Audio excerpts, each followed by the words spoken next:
Hi, everybody. This is Silvio Canto in Dallas, Texas on Wednesday, July 25th, and welcome to our video commentary.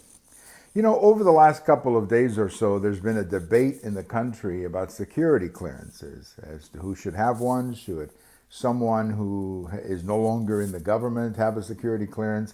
And it's been an interesting debate, and I have to confess that it's all been news to me because I didn't realize that people who were out of power still had security clearances. I always thought that once you left, well, it's sort of like with a company. You know, when you leave, you turn over the keys and the phone and whatever you had from them. And my understanding was, I guess it's an outgrowth of a story that I remember reading years ago. On the day that President Nixon left the presidency, he woke up as the President of the United States. And in the morning, some of you old enough may remember, in the morning he had a farewell speech for the staff at the White House, and then he took the plane over, or he took the helicopter over to the airport, and then he took the flight over to California.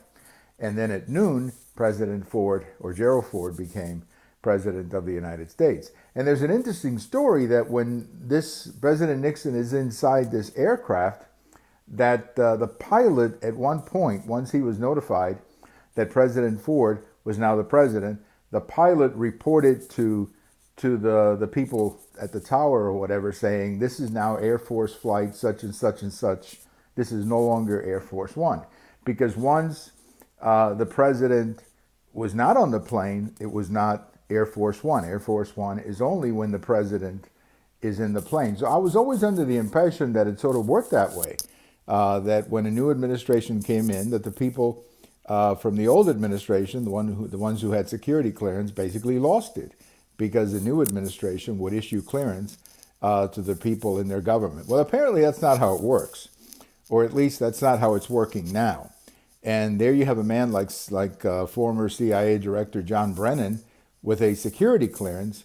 And I think that this is a good example of why we shouldn't have these clearances. First of all, John Brennan, whatever you may think of his politics, has really become a political commentator. I mean, he's on television right now. He's basically blasting the Trump administration time after time, even calling the president a traitor.